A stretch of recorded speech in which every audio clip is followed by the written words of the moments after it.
7:59 on this Tuesday morning is the 23rd day of January. It is now time for the world-famous Butch and Bob Show, brought to you by Mike Bridge Ford in Blackshear, by Jessup Premium Storage out here on the Waycross Highway. Also brought to you by Republic Services and by Murphy Builder Supply, Northeast Broad Street in downtown Jessup. Good morning, Bob. Good morning. All right, we got a special guest here, as usual, on Tuesdays with Blake Tillery, our state senator. Bob, take it away.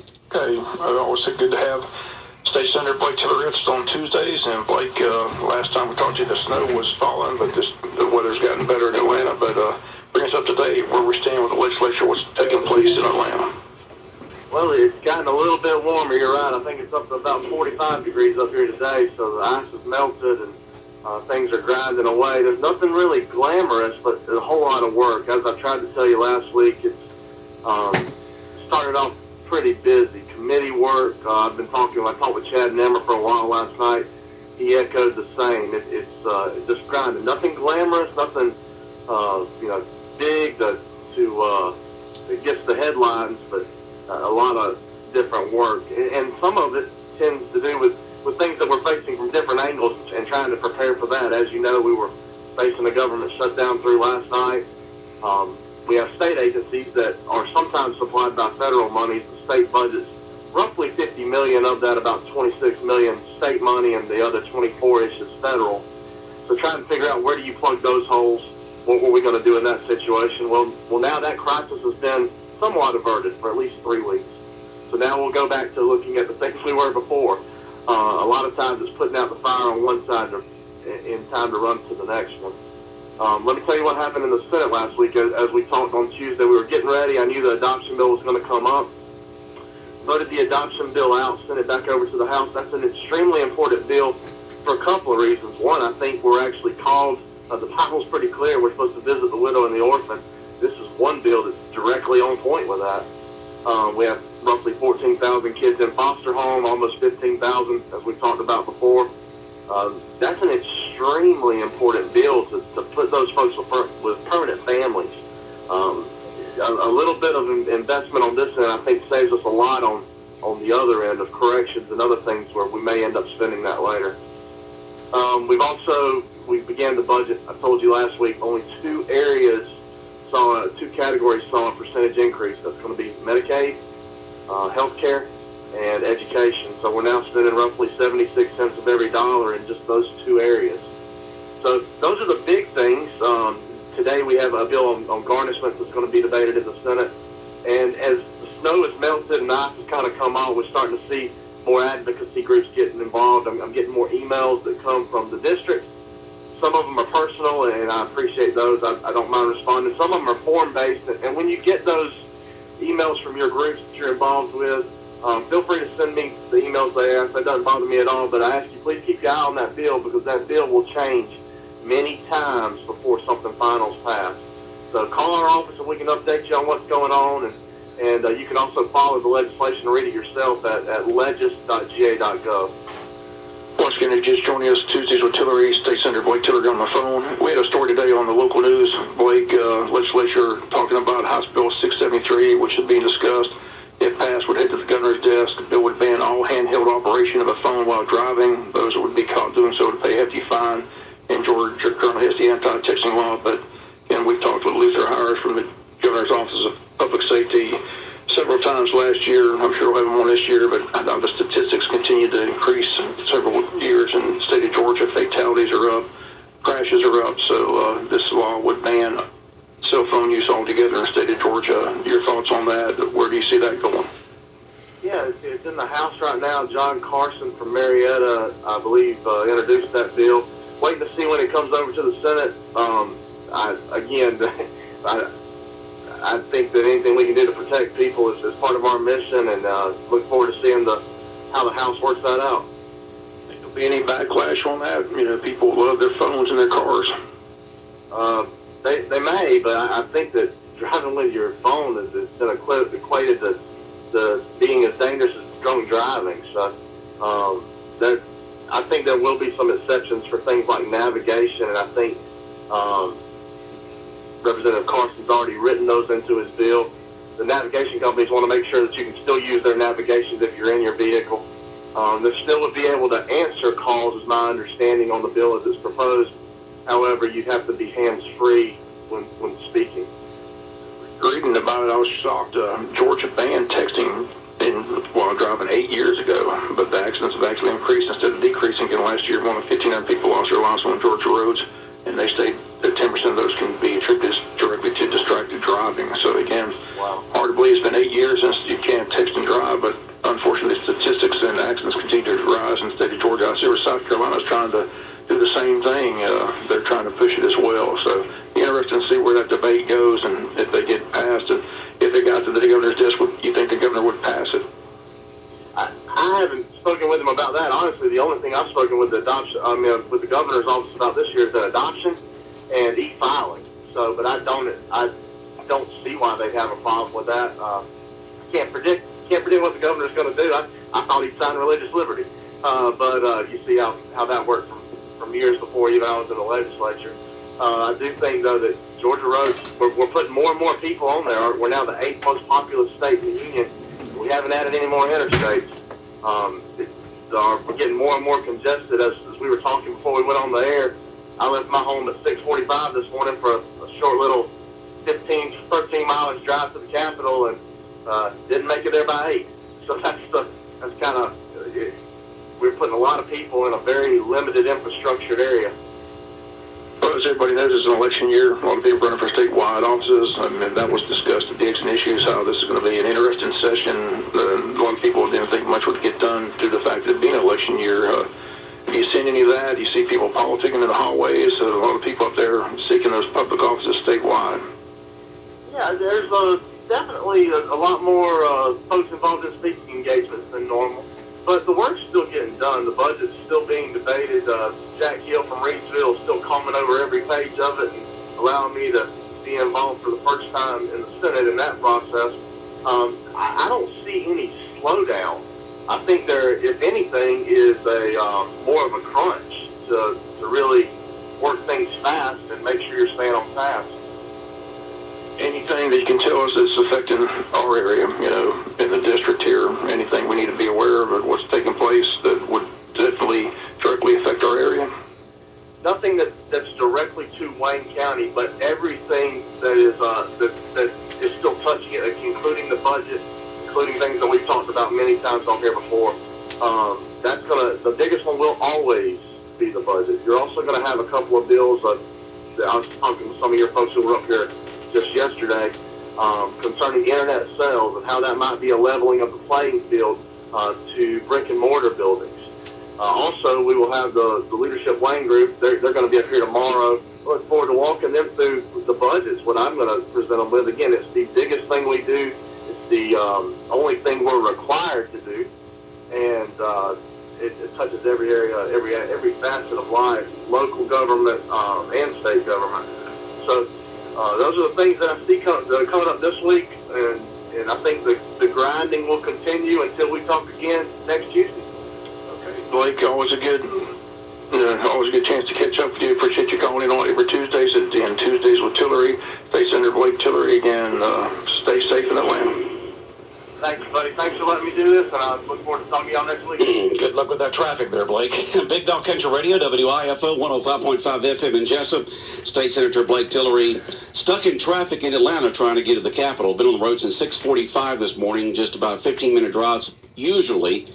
And Bob, he's still trying to get there.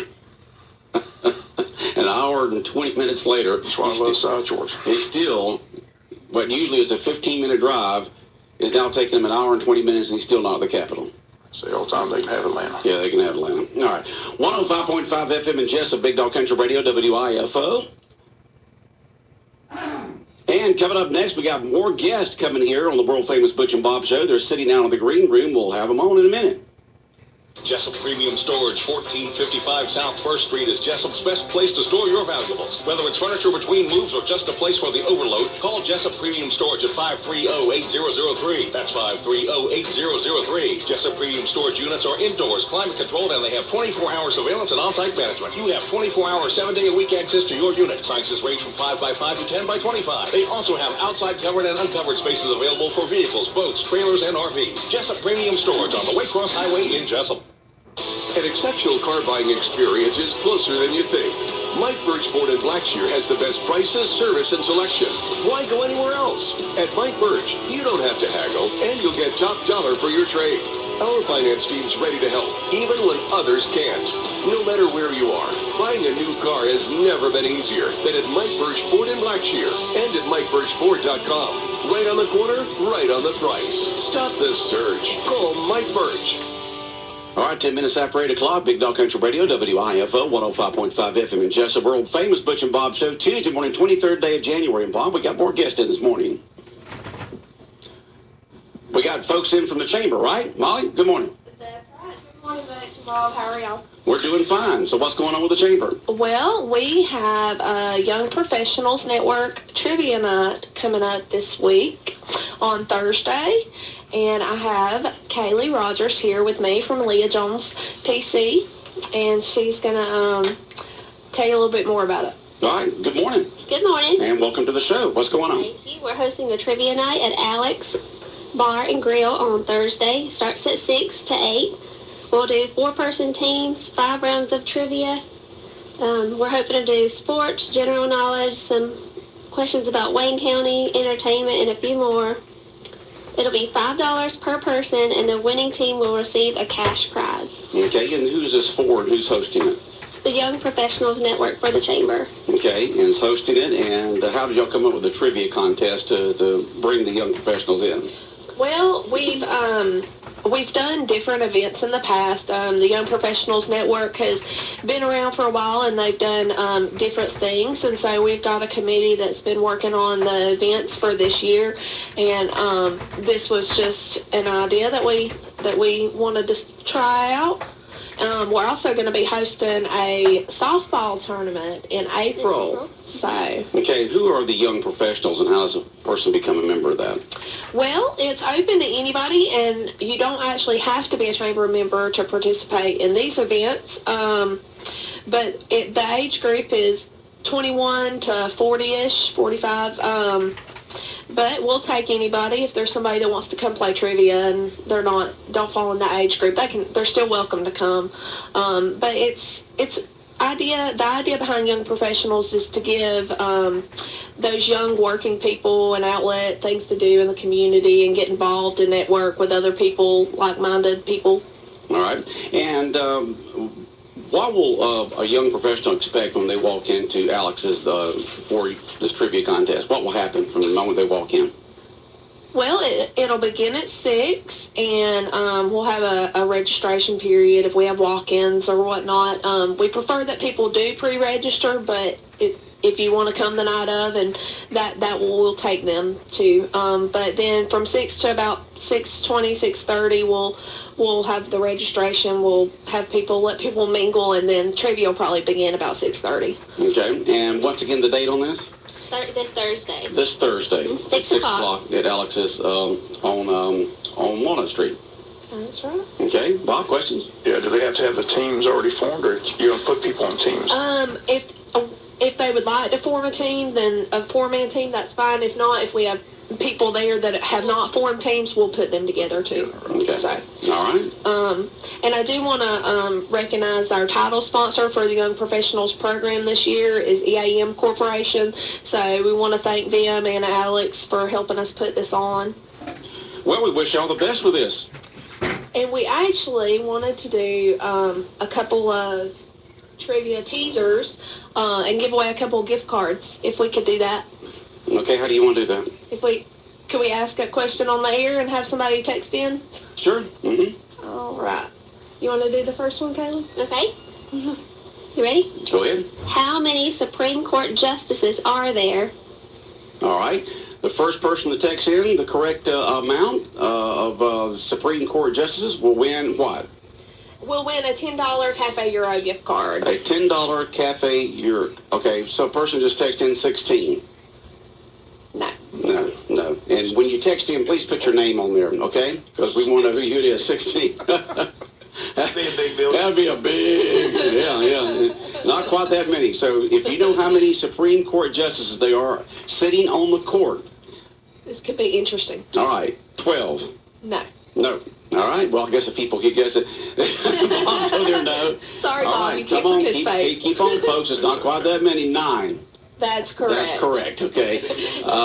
Rebecca Thornton. Rebecca Thornton. Now, how do you want her to get the gift card? She can call or come by the chamber. All right. That's 427-2028. All right, Rebecca Thornton, they'll have your gift card at the Chamber of Commerce on Plum Street. You can stop by, or you can just give them a call, 427-2028. Rebecca Thornton wins this trivia. There is 9 Supreme Court justices. That's right. And it's been that way since the beginning. And we have one more, All right. and they're going to win a $10 Walmart gift card. All right. What's the next question? And which TV character said live long and prosper?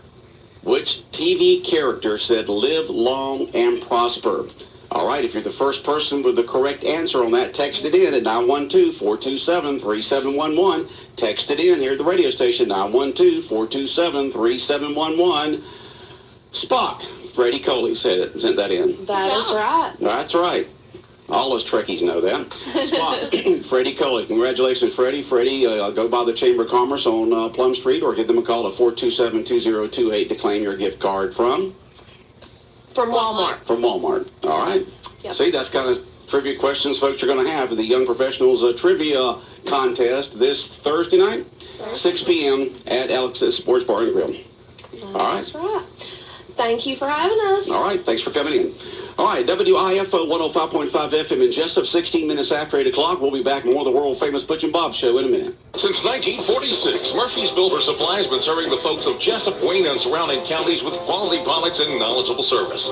Matter of fact, they feel they sell service first to make sure you get exactly what you need for your home improvement projects. And with each employee at Murphy's being there for 10 years or more, you know you're talking with someone with the experience to help you with building supplies, tools, paint, and all the things you need from a full-service hardware store. The best choice in home improvement is Murphy's Builder Supply, 156 Northeast Broad Street, Jessup. At Broadhurst Landfill, keeping our communities safe is the most important thing we do. Our local team of environmental managers, engineers, and scientists ensure that the long-term management of the landfill is safe for our workers, customers, and the environment.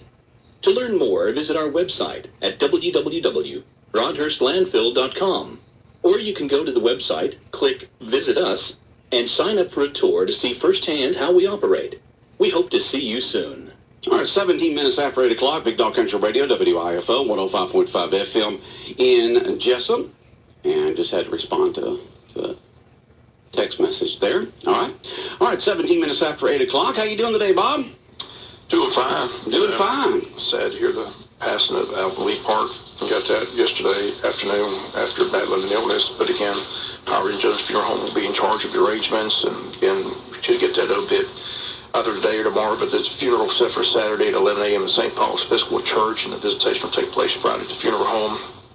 2 different visitations on Friday. First will be from 3 to 5, and second from 6 to 8 p.m. But known Alvin for a long time. Was the county attorney for a long time. It was always fun to have discussion with Alvin. We're definitely on different political sides of the fence, but he was he knew the history of Wayne County. He was always fun to talk to, very knowledgeable. He was a walking encyclopedia book because he just knew so much about so many subjects. He was a great artist. At the county meetings, he would sit there and doodle and draw them, and just, I don't know if he has, I don't know if Beverly has copies of all those, but he was just a great artist, but he was an author as well. But I said very historic, knowledgeable, just fun to talk to. It was always fun to, every time we ran into him, it was always an interesting conversation. So just pass along our sympathies to Beverly and the family. And should have the full funeral arrangements for you sometime today or tomorrow.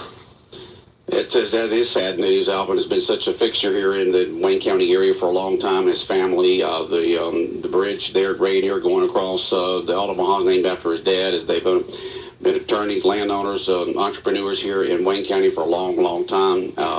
Alvin, a great person, and it's a big loss here to Wayne County. Watched him in court many times.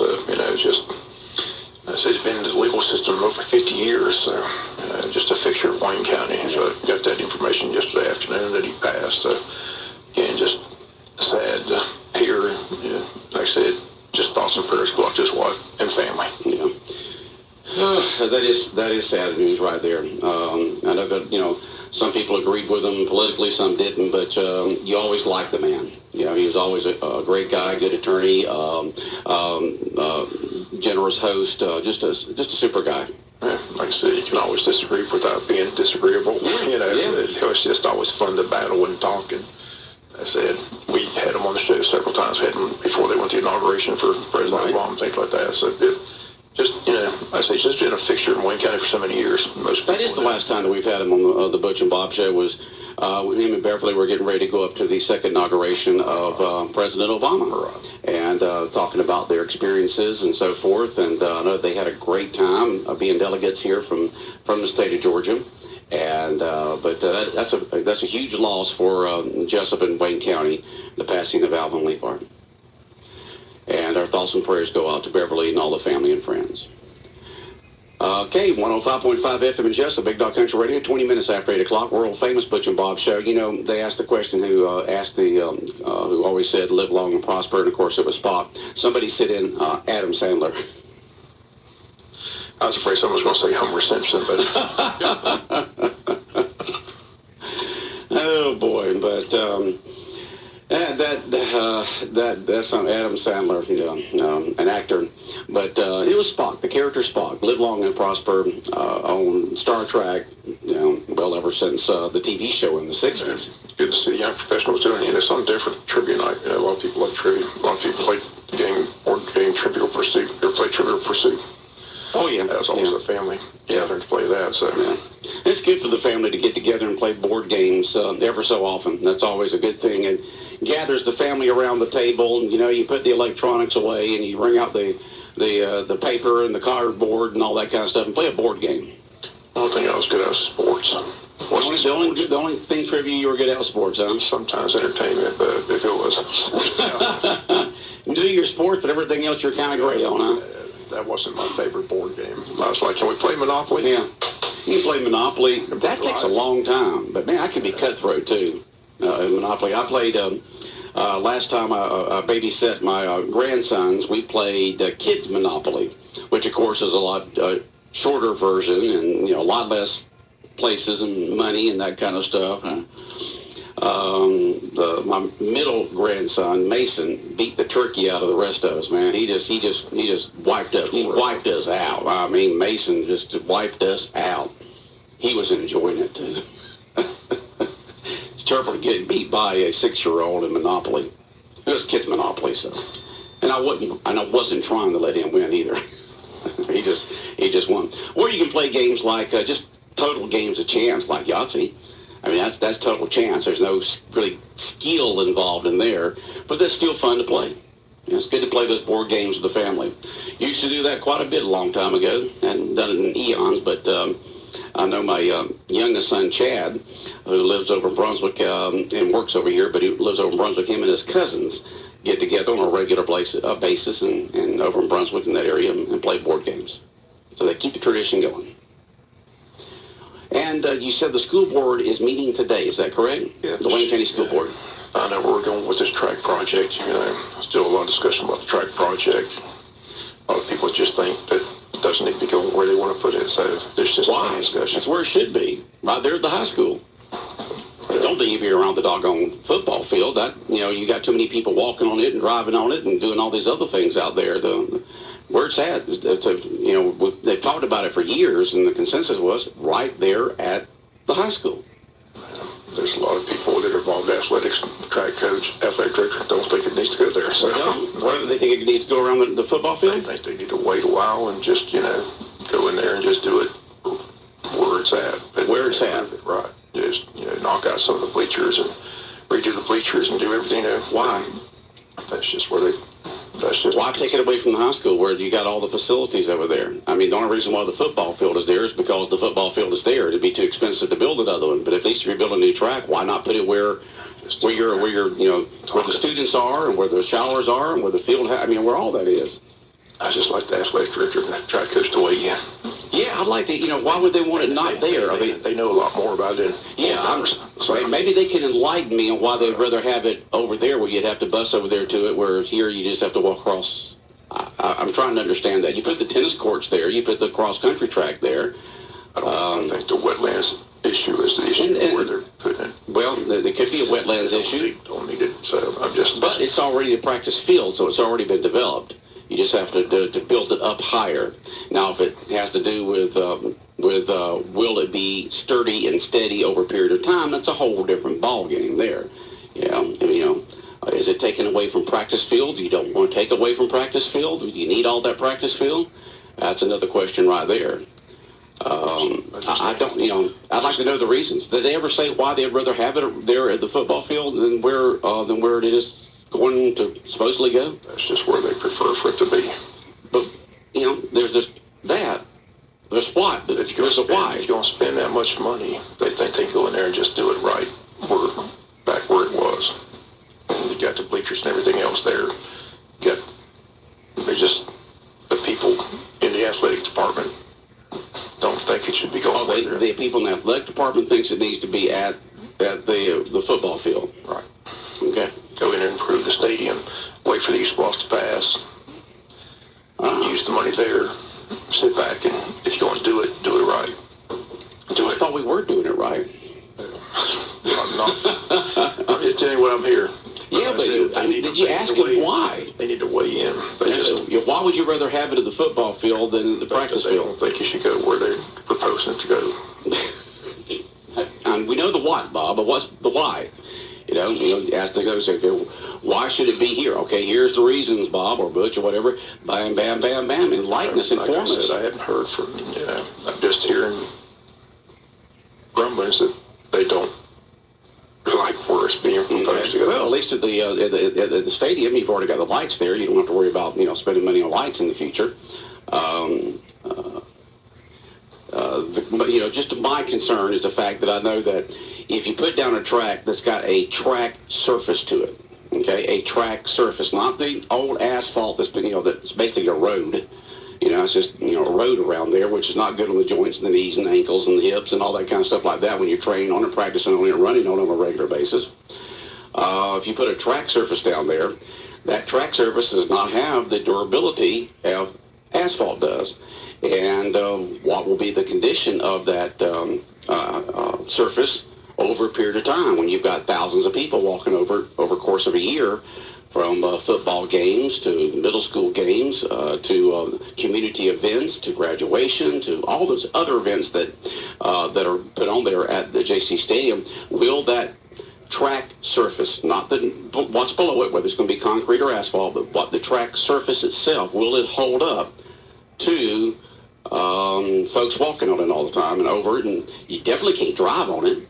You can't drive on a true track surface. It's a decent track surface. You can walk on all day long. I mean, I've seen stadiums. Other schools have their graduation ceremonies in their stadiums with track. Statesboro does it. Richmond Hill does it. Everybody else does it. They've done it for years. Marist High School did it for years up in Atlanta. People walk across track every day, all day long. I know, but I'm talking about a true track surface. I'm not talking about a hard surface. I'm talking about a true track surface. If it's a decent track, then you can walk on it till the cows come home. It should stand up. And the one in Marist stood up for 30 years. It was a great track. Well, then it wasn't a true track surface. It might have been asphalt, but it wasn't a track surface like if you go down to... See, but they weren't around that much, but when I was in high school. When I was in high school, we either ran on asphalt. We were clay out here. Okay, at JC Stadium, it was clay. It was clay all the way around. It was not surfaced. It was clay, which is pretty good in the joints, But then later on, they put asphalt on there, and which is a road, okay, which is a road. It's just got it's the hard surface of a road. But when my youngest son Chad ran track in Wayne County High School, I went to him to all those different track meets different around, and when you go to places like Camden and places around and Savannah, and you had true track surfaces, and they're easier on the joints. So it's just according to what you're trying to accomplish. Do you want a track that's multi-purpose? Then you make the track surface harder where you can drive on it, where you can have thousands of people on it. Or do you make a track surface that's a true track surface that's the best on the folks who run and walk on it, which is a little bit softer. So it's what you want on there, Bob. If you're going to build a track, don't you think the track coach should weigh in? Yeah, I would think so. Okay, I would think so too. Well, yeah, nobody asked his opinion. Talked to him the other day. Nobody's talked to him. Nobody's talked to him about it?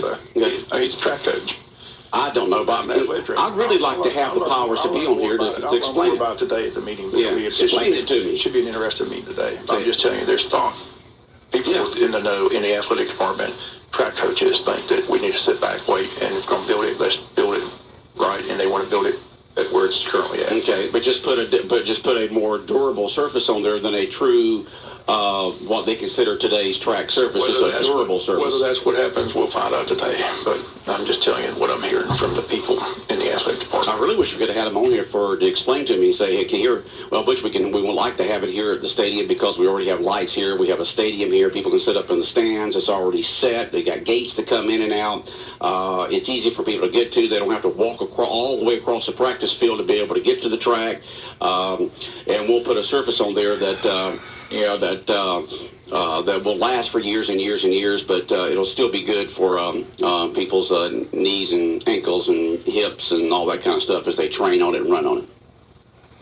Because I'm sure there's got to be a surface out there somewhere that's got to do that. But it can't be true asphalt. Should be an interesting meeting today. It should be. All right. We'll find out, Bob. We'll find out. Anything else, Bob? All I'm saying, if you're going to build it right. Of course. Got to be done right. All right. WIFO 105.5 FM in Jessup, Big Dog Country Radio, WIFO, world famous Butch and